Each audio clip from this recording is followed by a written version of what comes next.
Welcome everybody to 52 Living Ideas. This is our look back at what we have done with the Fountainhead. What have these meetups been like? That's going to be the first part. And the second part is going to be on Fountainhead, the movie. Okay, so we're going to start with the first part. The panelists, I've asked them two questions. What did you get from this series, doing this meetup series that was different from your previous readings of Fountainhead? And second question is, what were the highlights of these meetup series for you?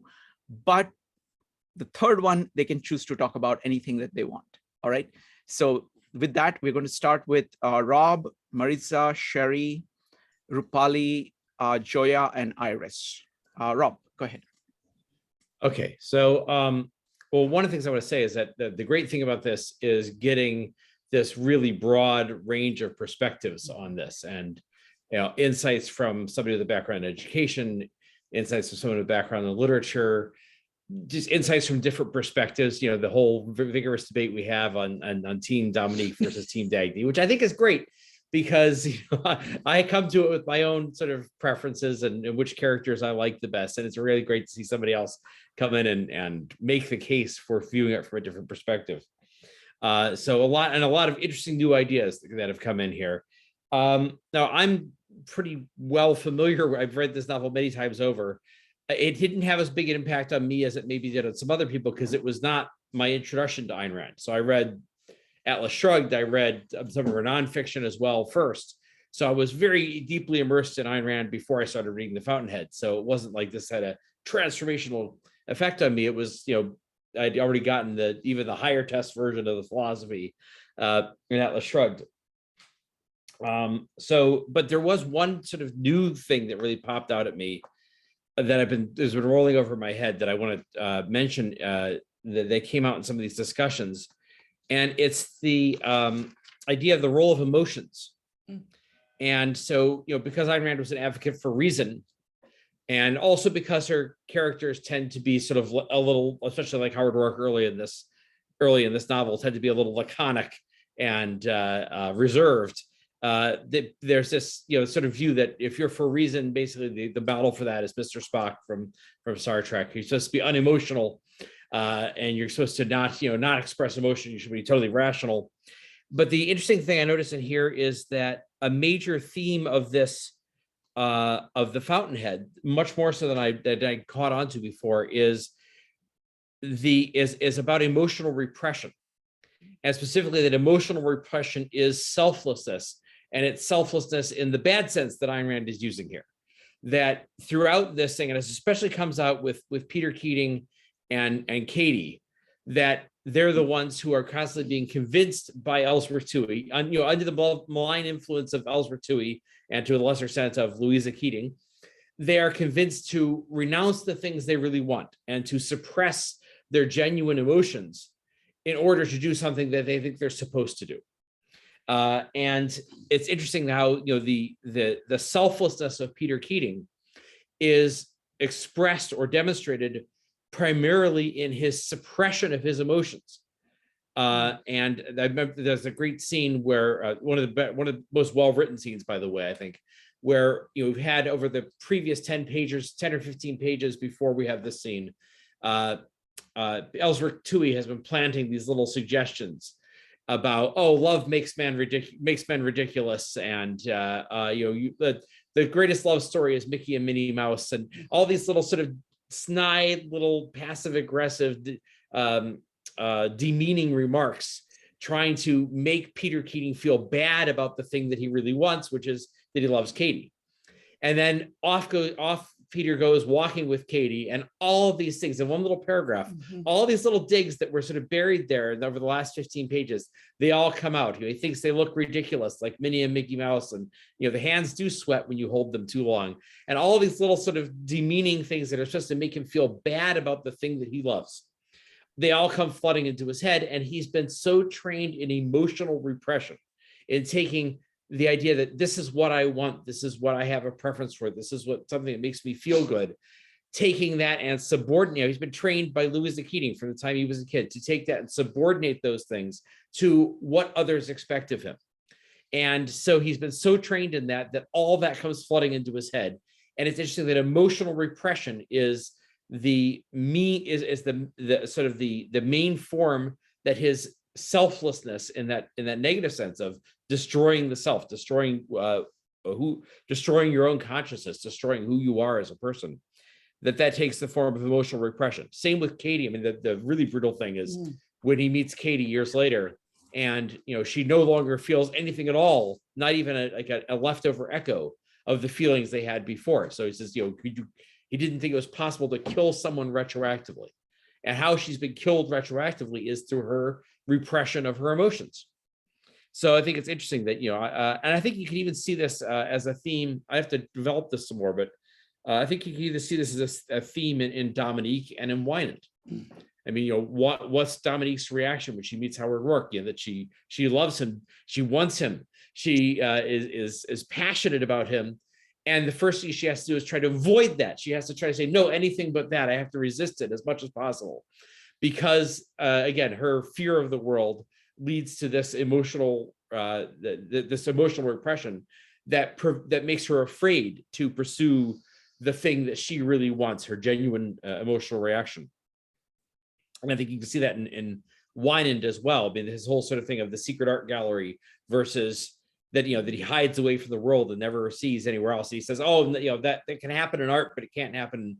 Real people can't be like that. You can only this great integrity of a single theme and the perfection of a person of something built around a single theme or idea with its own integrity, that can only happen in art. It can't happen in the rest of the world.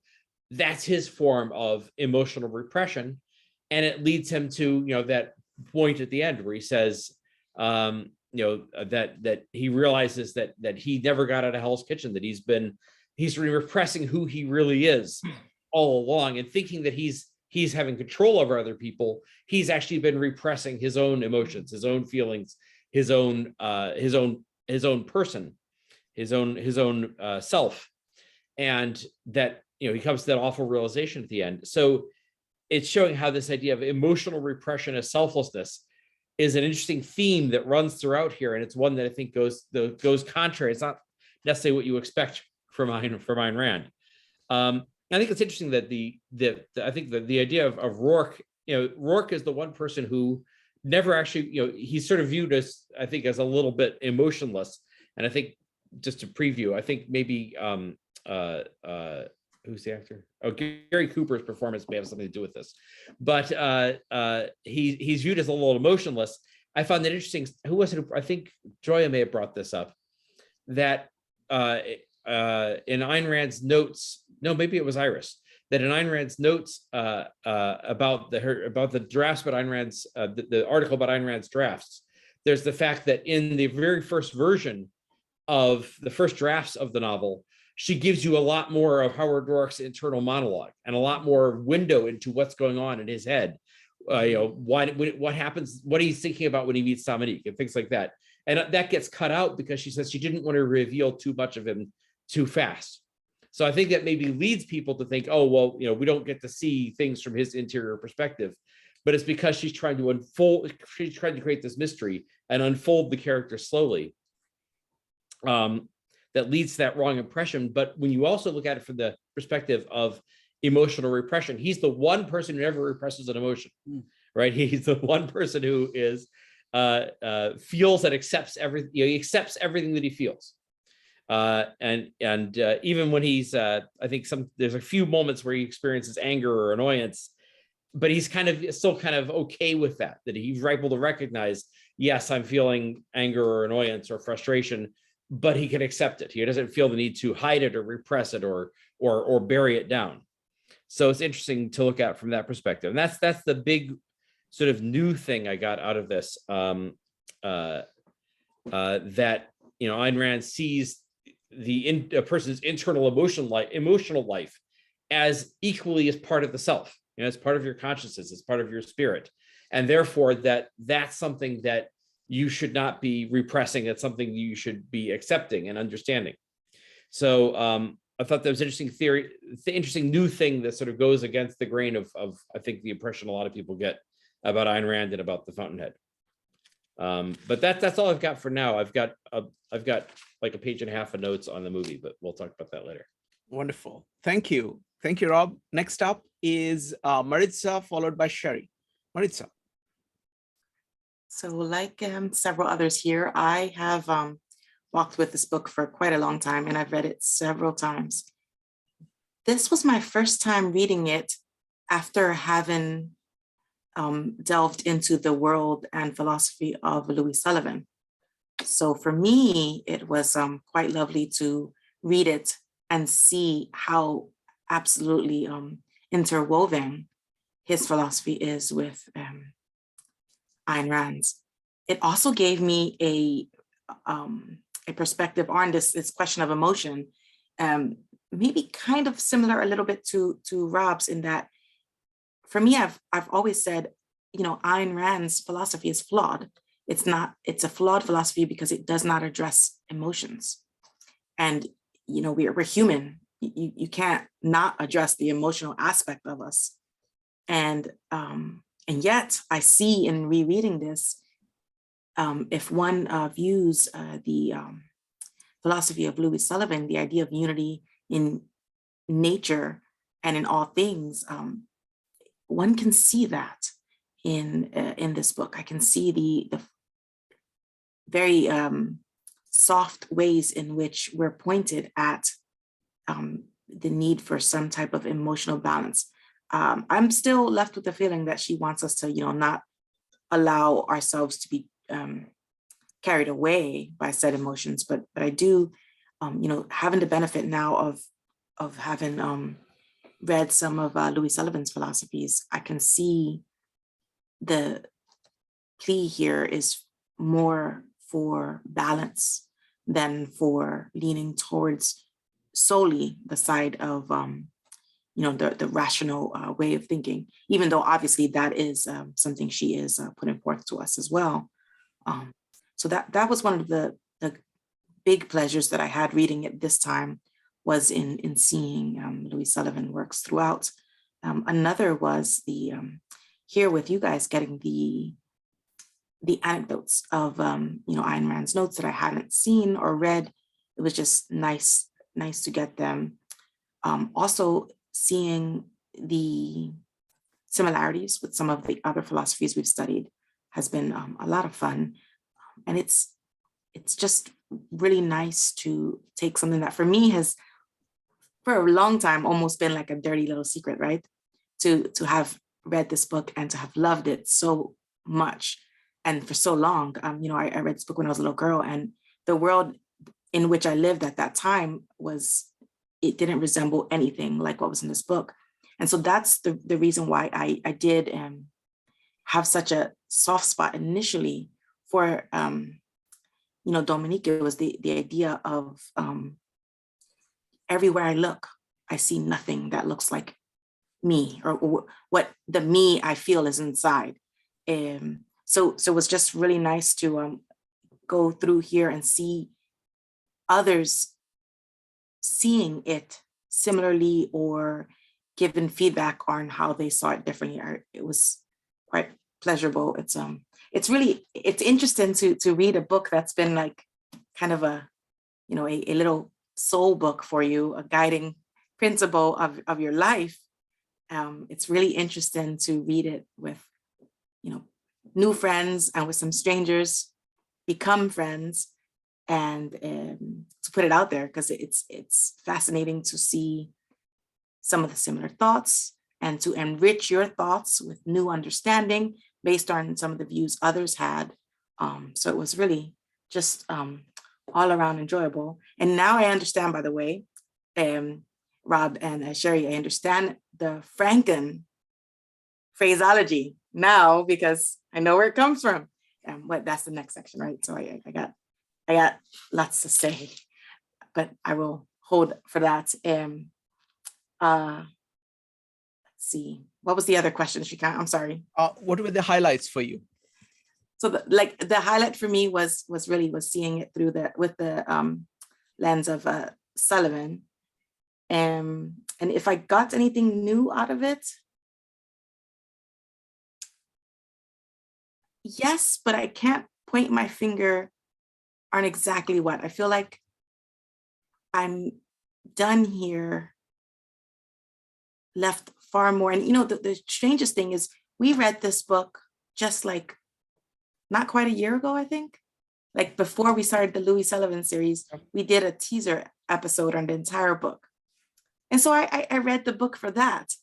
So it's kind of fascinating that it was only a year ago, and yet I feel as though I was rereading it for the first time in a very long time.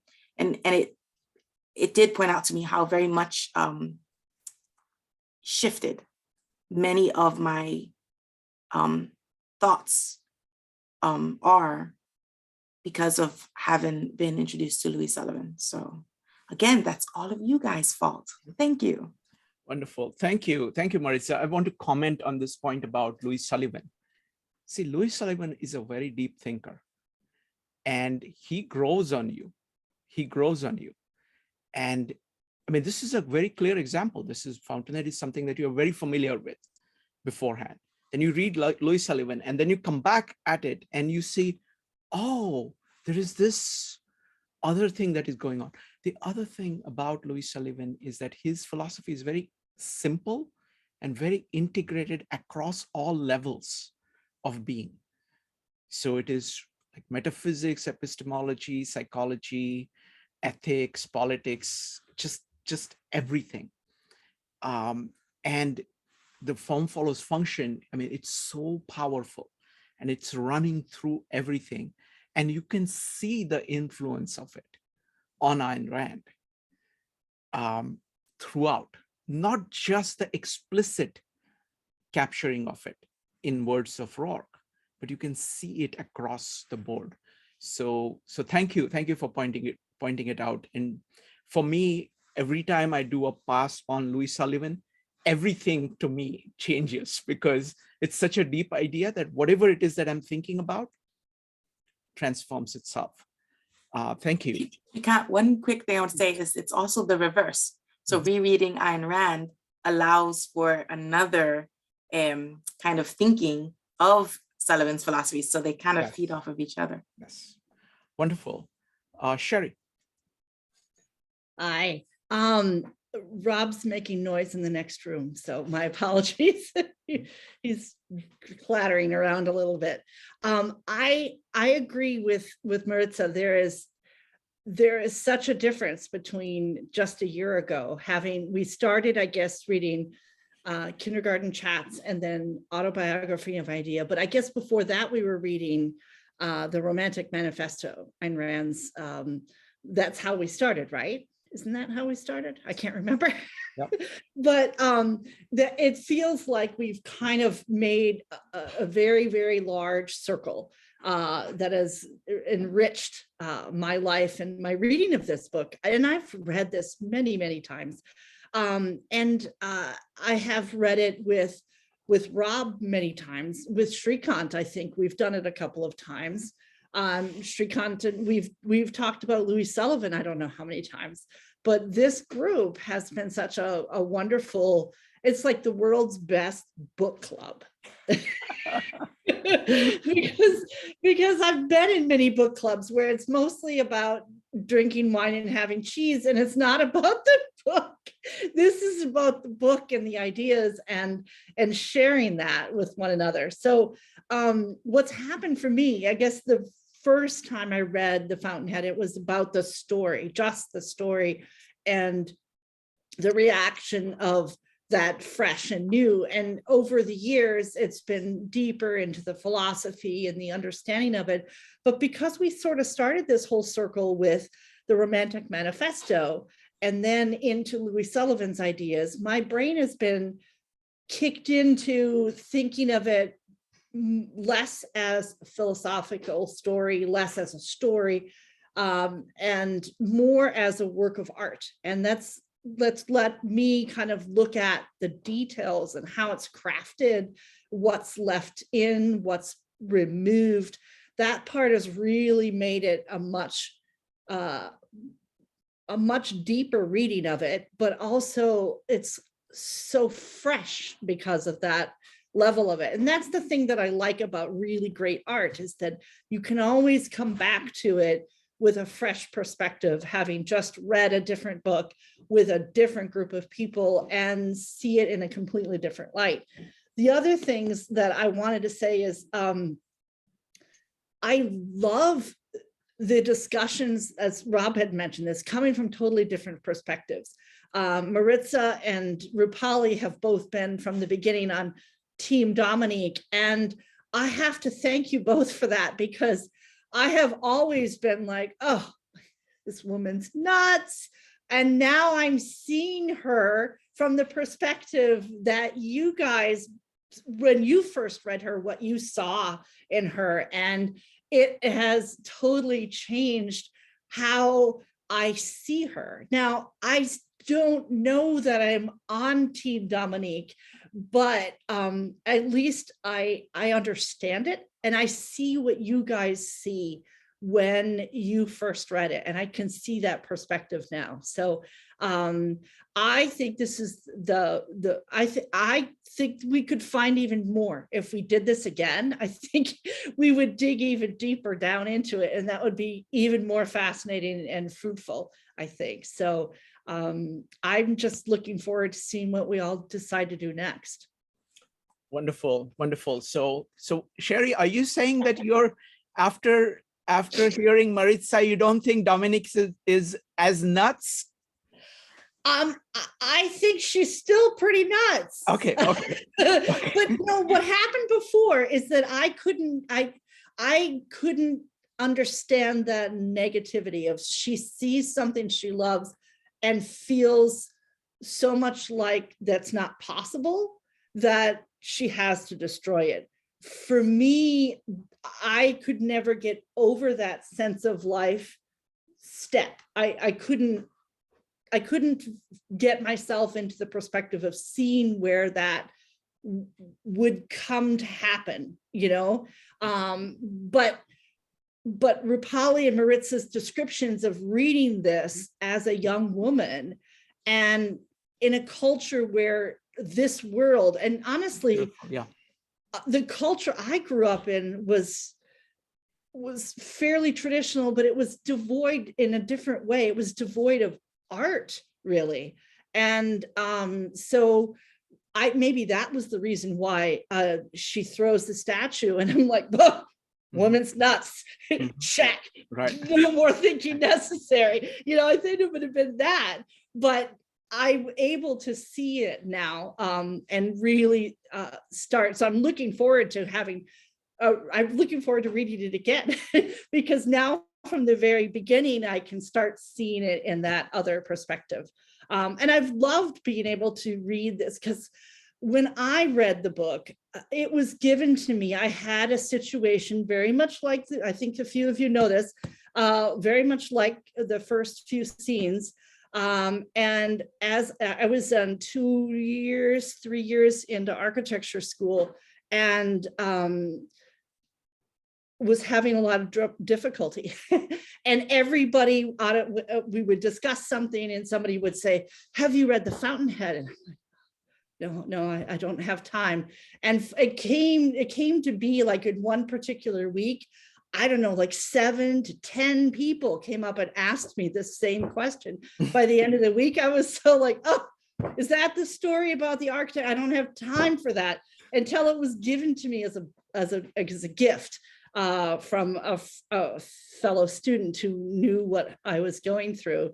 And I started reading it and thinking, oh, that's why everybody wanted me to read it. But I've never read it from the person with a group of people who, or with some, I mean, many of you have obviously read it many times, maybe more than Rob or I have, but it was such a joy, like with Houheneka, to get her totally fresh perspective on it. And I've never had that experience because when the first time I read it, everybody around me who were, friends of mine had read it probably 5 to 10 times more than I had. So I was the newbie. So it was really fun to also be the newbie, or to read it with the newbies, instead of just me being that one this time. So that was great fun too. Yeah. So I want to comment on a couple of things. One is that, so for me, these meetups have been very special because this is like, I get to talk to Sherri and Rob instead of just once on Thanksgiving. Sometimes Yes. if I can make it, instead of that every week. Okay. Yes. And so And that actually has been a huge joy. And then the new friends that I've met. And exactly, it's the same thing with, with Rupali and with Joia and Maritza. And so it's just wonderful. And now Iris has joined. So firstly, it's a group of people who actually are friends, who really like each other. That's number one. Second is that our perspectives and our minds are quite different from each other. So for example, in case of Sherri, the kind of details she notices and at the same time is able to see the meaning in them. Actually, those details impact me when I'm reading it, but I never noticed them. And what Sherri did was she just kind of showed, oh, that's what this is. Okay. Or Maritza's ability to kind of make this really very kind of delicate psychological observations about what is going on with characters is incredible. Rupali's entire perspective, and I had to stop her from doing too much of it because I thought she would be talking only about Montessori, but the kind of seeing how a young person growing up trying to figure out what they want to do, how do they build this thing up? Her perspective on that has been fantastic. And then Joia, her background in literature, she's very astute as far as seeing what is happening in a novel, both at a language level, at a plot level, and her kind of insights on character are fantastic. And then Iris was a complete surprise. She joined a little bit later, but the fact that she knew Ayn Rand for so long, she was able to bring something. And my absolute favorite was her description of her parents. Oh, yeah. And their, what she did, because what it shows you that, good people can discover good things on their own, in their own way, and make that the part of their life, up to a point where their children have that as a starting point. So that was wonderful. And given that we are so different, it's like coming at the same scene, let's say, from all these different perspectives makes it so much richer. So yeah, there was one particular session in here. I don't remember which chapter it was, but we all came at the same scene. And every one of us presented it in a completely, and I thought that was so fat. We talked about that night afterwards. We all had 5 chapters to read, and every single one of us dealt with the first of those 5 chapters on the exact same scene from a completely different perspective. And that was really, it was just a special treat. And for me, the most hilarious thing is that there was one time when I had assigned 10 chapters instead of 5 chapters. And everybody complained bitterly about it, but everybody was just spectacular of what they managed to do with that. It was just incredible. All right. Did you want to say something? No. Okay. Next up is Rupali. So, back when I read the book by myself, I would say, I read myself, then with Rohit, then other friends in college. And every time I was, I believed in this. I related to the book. I fell in love with the characters and enjoyed their successes, was repulsed by some of the characters, and made conscious decision when Agastya was born that this was the kind of person we wanted him to become, an ideal person based on Ayn Rand's philosophy. And we couldn't find a lot of people who believed in the same kind of philosophy. So finding Shrikant was a great thing that happened to us. And what I find about this, reading at this time in this forum on 52 Living Ideas is there are many people who think like, who I can relate to and who think like me. As I said before, when, Agastya was about 7 years old and Tony was teaching Agastya. And when I saw him reading Rob's article, I said, yes, this is the teacher I want for my son. And so we had to look for people who have, who believe in this philosophy, who have values, who lead a life that is good and right. And I think that this forum, reading at this time, allowed me to be not a minority, but in group of all like-minded people. And so that allowed also to learn so many new facets of the book that I had not seen. Just like everybody has said before, everybody brought a different perspective. For me particularly, I think that, as Shrikant said, just because where I'm in my own personal development, I would say the focus is on children and child psychology. So to be able to see that Ayn Rand knew child psychology and parenting styles so well. You see today's research on parenting styles and the effect on children and how those children turn out to be as adults, like the passive aggressive mother, Peter Keating's mother, versus Henry Cameron, who allowed Roark to be, and he was just there to guide him along and ask questions, be truly involved and engaged, not passively pushing him to his childhood, Vinan's childhood, and the adults that they become because of that. The environment that promotes for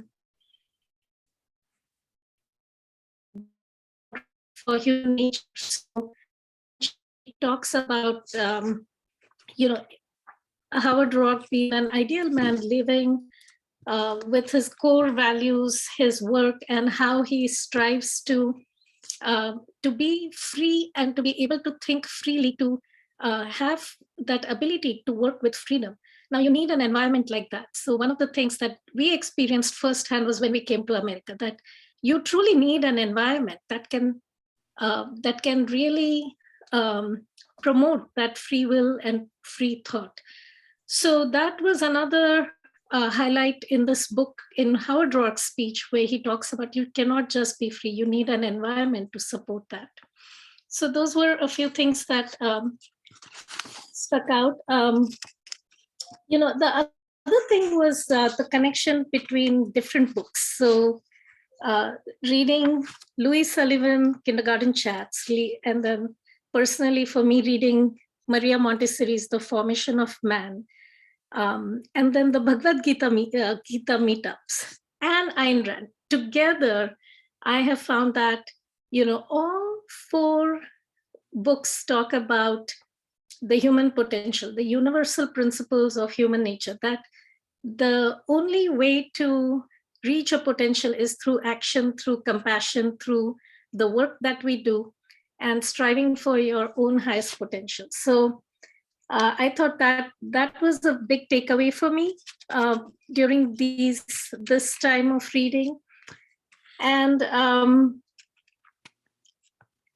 I feel that in terms of why this book continues to be popular, I mean, we've read it, many people in this forum have read the book many times, and it still continues to be popular. And I feel personally for me, it continues to touch that chord, I think, in all of us, that chord of the human potential that we all have, that we see in that uplifting image of Howard Roark at the top of the skyscraper, and that joyful, virtuous life. So I think those are my takeaways about this time reading and the highlights for me. Thank you, Rupali. I want to say that, you did a meetup on Maria Montessori and Louis Sullivan. And I think all three of them, like Ayn Rand, Maria Montessori, and Louis Sullivan, have fundamental commonalities about their view of human beings and the way they went about expressing that in their work. So Maria Montessori, with her idea that a child is an independent being, and what parents or teacher can do is to provide the right environment and tools for them so that they can grow on their own. The initiative comes from within, and you just make it easy based on where the child is. And that's what a teacher does. That is very much along the lines of Ayn Rand, along the lines of Louis Sullivan. So it is, you know, that's profound. And I really appreciate you bringing in the Maria Montessori principles, because it is a way of, you know, it's like a three-legged stool that you can use, because it's the same point about human nature being provided, being supported from three different angles. Thank you. Next up is going to be Joia. Welcome, Joia. So the questions that we are asking everybody is, what did you get from this series that was new to you? You know, all of us have been familiar with Fountainhead. What did you get from this series that was new, and what were the highlights for you? Joia. Yeah. Well, now I'm sorry that I missed the beginning. I'm going to look forward to catching up on the recording and hearing what everyone else said. But even when you asked the question, it brought me back to the very first meetup we did when this group was forming, where we tried to talk about the Fountainhead for one session, and that seemed rather impossible. But then just the wealth of, you know, after that meetup, to go through all of the Romantic Manifesto, to go through both the kindergarten chats and the autobiography of an idea, and now the Fountainhead, you know, to me, it was just bringing in all of those different threads. And then to have all the different speakers, you know, to have Rob, who's always come in with all of his insights about philosophy and culture, and Sherri taught me so many things I never knew about architecture, and Rupali opened up a brand new world to me about Montessori, and Maritza always came in with such interesting observations about trees, and especially when she was reading some of the Louis Sullivan for the first time. So to me, I think, you know, definitely what was new and the highlight was just this format of having kind of all of these works on the table, and then having all of the different perspectives and voices coming together. It's been really rich, and I feel like I haven't even processed everything yet. Like I definitely, I did what you said, Shrikant, and I always bring my notepad and my pencil and pen and take a bunch of notes, but I think it's even going to take a while for me to absorb it all and you know, produce some things on my own. And it's definitely inspired, I think, you know, some articles I want to write and maybe some blog pieces. So I'm just really grateful we've had this opportunity to do this. Wonderful. I really like the points. Firstly, I was talking behind your back, Joia, that really appreciate your, you know, the kind of artistic sensibility that you bring, the kind of the literature, the, you know, the plot, you know, what is going on with characters. Really appreciate that. And I have to say, one of the really surprising things for me was all the references that Rob brought up about, you know, there will be some casual reference to something, and Rob would pull this entire context and bring that in. That was just wonderful. All right, next up is going to be Iris.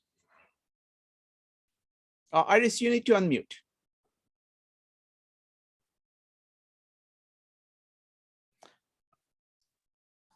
Okay, hi there. Let's see. This has been a wonderful experience. Other times, you know, I just read it once and, you know, moved on. This was fascinating to go, whatever it is, 11 weeks, you know, reading and rereading, and, you know, so many new things to think about. One of the questions that was given to us a few weeks ago is, what's your favorite sentence, I think? And my favorite part was, here's portions of a sentence about Monadnock Valley. Certainty and achievement, sense of motion, purpose, fulfillment, highest experience in the life of every man who took part in it, the method of Rourke's thought. What I love is these people who love their work. They don't really see it as work. And that's always been how I came at things. I don't know. I don't know if there's more I should say now. I have a whole thing to do later. Okay, sounds But good. anyway, this was wonderful. I've never been in a group like this. I went to one reading group and it was just one evening, but the idea of coming back again and again was just spectacular. Thank you. Wonderful. Thank you. You remind me of my go Main ahead. thing. I wish we would do Atlas Shrugged. That's my vote. Yeah. Okay. Okay. Yeah. I'm going to put a second recommendation on the table. We can do both, is to go through Louis Sullivan's masterpiece. We have not gone through yet.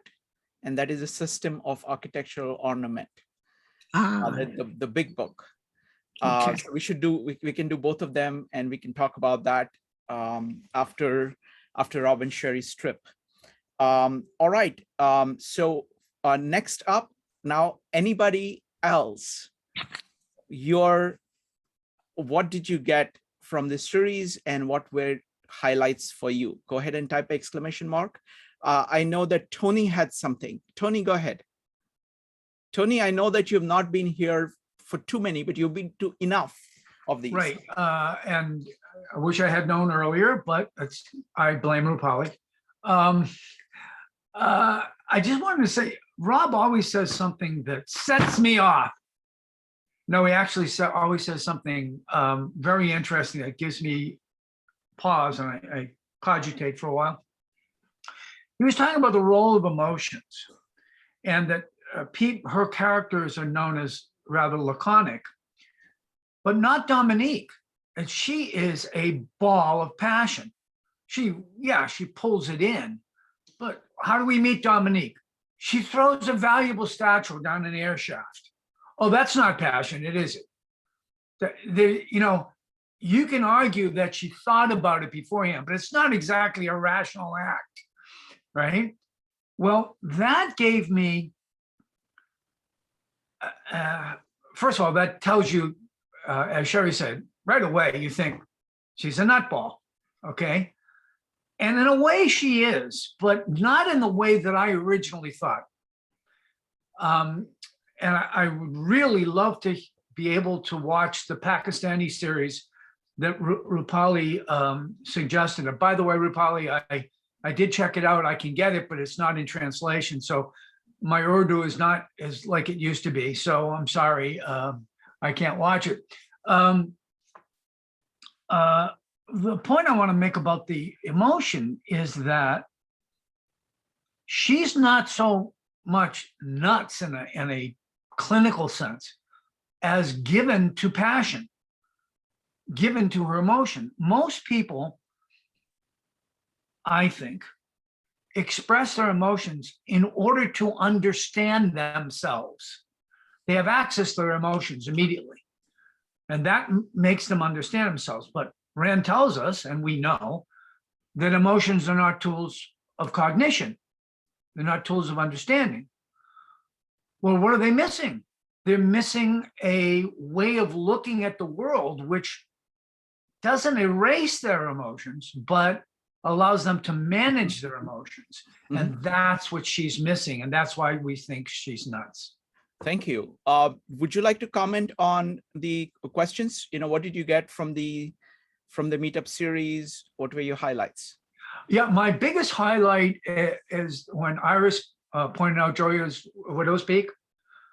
That really did it for me. That was a wonderful thing.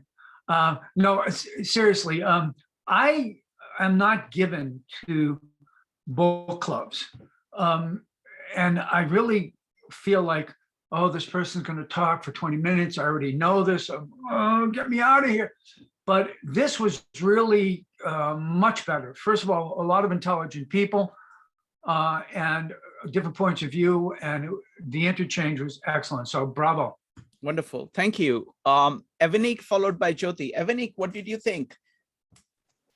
Well, I have to say, coming from the first time reading Louis Sullivan ever with this group, and then going into Fountainhead, first time ever reading Fountainhead in this group, I have to say it has been an overall a great experience. I think some of the things like that some people brought up, I think the idea of the repression of emotions that Rob brings up, and using Keating and Katie and Wyand and Rourke, and even Dominique in relation to Howard Rourke.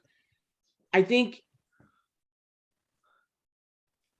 that was true. I think it's one of those things where I noticed it, and I think you can notice it in people today. Like, I think I didn't know how relatable Ayn Rand was, because like I heard of Ayn Rand in passing, and everything I had heard before this book club was negative, and you know, that her characters are lack emotion, and that, you know, she's for communism, and she's kind of anti-socialist, and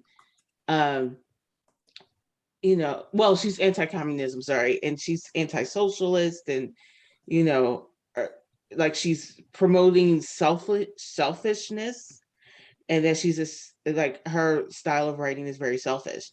So I never had, I mean, I never thought either way about it, but I just never had the interest in reading her. And so then with this group, when they were doing it, I was like, well, I'll check it out. And I was amazed at how wrong people got it. After reading the book and reading with the group, I was intrigued by all the characters. And I think all the depth of all the characters that she writes with, I think is amazing. And so to me, I'm like looking at everybody who's a critic, and I'm like, but you're wrong, you know, and that I'm like, I'm wondering if they read Ayn Rand themselves, or did they just go off of another person? So I think, and getting 5 different perspectives on it with the panel and seeing what they've gotten out of it, it's a tribute to the beauty of literature, but in particular Ayn Rand's literature, that 5 people could get 5 different things and they could all be true. And I think that's just to the beauty of her writing, and the beauty of the group, you know, having extensive experience reading Ayn Rand and reading it a few times, and the way it relates to Louis Sullivan, which they all also had, like, which was also a great group. And just bringing it together and seeing why the architectural pieces were so important. I just got a lot out of it. I think I am team let's do Fountainhead again. Just wanted to put that out there. And Sherri, when she was talking about Dominique, like even like that character, and like so many people have so many different perspectives, and they're team Dominique or not team Dominique. And I can see both reasons why. And like, to me, that's another case of 2 things can be true at the same time. Like the people that were not team Dominique, I totally see why. You know, when they point out the craziness and the irrationality of her in the beginning, I'm like, yep, got it. And for the people that like understood Dominique, which I was like, I kind of understand too, and that she kind of kills the thing she loves, because then she doesn't have to feel the emotion of it. I think Ayn Rand overall, and what this group really did, was it showed all the different sides of the characters that we read about. And there's too many to go into now, but everybody brought it out throughout the series, and everybody's perspective had merit to it. And it was like, you can understand why people thought the way that they thought, and it was all correct. So you guys did a fabulous job. I can't say it enough. I'm looking forward to seeing what you guys, the panel, does next. I'm here for it. I think it was amazing. I had an amazing time with this book. So thank you all, and for what everybody brought to it. Wonderful. Thank you, Evanique. I really liked all your comments throughout this entire series, because they were of somebody who has just read the book and just experiencing the book. And I think that was really valuable for everybody. So thank you. Really appreciate that. Thank you. Next up is Jyoti. Jyoti, what do you think? What did you think? I don't even know where to begin from. I think, firstly, I had to say kudos to this panel. You guys, every time you expressed something from the book or from your own experiences, it was like pearls of wisdom falling on my lap. Now what next is coming? Well, now what? So I was simply besieged. And in addition to that, I think you guys have such a charming personality. You're not intimidating. You are down to earth and you explain the way it is. And you invite a lot of confidence from others. So where would I don't know about others. I can only talk about myself. Where would I get the combination of such beautiful traits in all the panels, not in one, in all? So I'm very grateful for being here. When I started The Fountainhead, it was because of nostalgia. I had read this book way back. It brought me back. And those summer afternoons when everybody would be taking a nap and I would pick up the books and Fountainhead was one of them. But now coming down to the nitty and gritty of The Fountainhead, I enjoyed the book at that time, but like Rob said, there is a theme, there's a line that runs throughout the book, which is that of suppression of emotion, consciousness, and what have you. That is in line with my culture. That's at the age of 16, that's all I knew. We were told that you don't express your emotions, go out. If you like a boy, you just go and say, hey, let's go out. No, that was a no-no in my society, in my family. So that I never considered out of line. And I felt although I felt it, I found Fountainhead very touching, very moving because of these factors, that there was like a suppression. I said, oh my God, how sad. They can't express, they don't express, they hold back. But again, this was what it was in my culture. Then regarding the selfish behaviors and virtuous behavior, and Rourke being so logical and such a visionary, I had limited experiences at the age of 16 and 17. I did not know that there were selfish people out there. I thought they were all humble and down-to-earth people. So this book was an eye-opener in that respect. And so I had mixed emotions all over. And coming back to now with you guys, Sherri,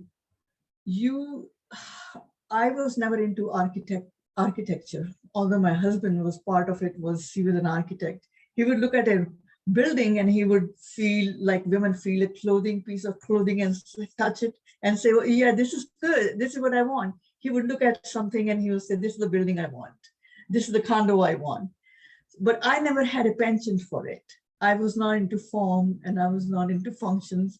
And talking about that, Louis Sullivan and Sherri, they introduced me to so much, which is such a broad horizon is out there. I'm still in my own limited world.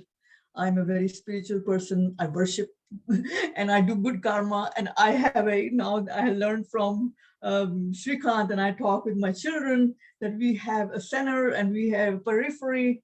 And don't worry if you don't, you don't worry if nobody appreciates your actions or you've done something good for somebody, your center is filling up. And other people's center is getting smaller and smaller, and they understand that better. So I'm still into that world. And Bhagavad Gita, I had known little about it, but now I feel like I'm getting enriched. And it is also making the spirituality as my companion. I live alone here with my dog. And I get up in the morning, and that has been happening for a long time now. But Bhagavad Gita has given me a reason to admire my worship. Like I really admire my worship because there is a reason for that. And Bhagavad Gita kind of validates it. It gives me permission to, okay, you're on the right track. Keep at it. And that's a beautiful feeling. Now, Fountainhead had certain things that we were talking about sacrifice. I think, Maritza, I sent you a note when you were talking about the I, when you are sacrificing something, your I is dying. And that's what we were having a confrontation, not confrontation, but like a controversy about it. See, I grew up in a society where sacrifice is taught by modeling, and your eye never dies with it. You nourish your eye while you are sacrificing. That's why your soul, when the act is over, it is stronger. It has strengthened up because you had done something for somebody who could live because of you, because of your sacrifice. So I had just little feelings about the I and sacrifice. And this is very true of my culture. Most of the women, and they are suppressed. Emotionally, they are suppressed. But in life, they do sacrifice for their children, for their husband, for their mother-in-law, for their father-in-law, and nothing in them dies down, nothing. It enriches them. And they come out very strong, worshiping God, getting blessings for the God, whether the God is blessing them or not, but they feel blessed. So just a few things here and there that I disagree with, but I am so glad that I was part of your group. And you guys are, I was in touch with such educated, learned people who know what they are talking about and who are so well versed. They read, they have experiences, they know how to integrate these experiences into a meaningful whole. And I considered myself to be very fortunate to be part of it. I'm sorry some days I could not stay here longer. 3 hours is a little bit long for my dog. He gets nuts. So, but today we had done everything. 5 o'clock was fine. We went for walks.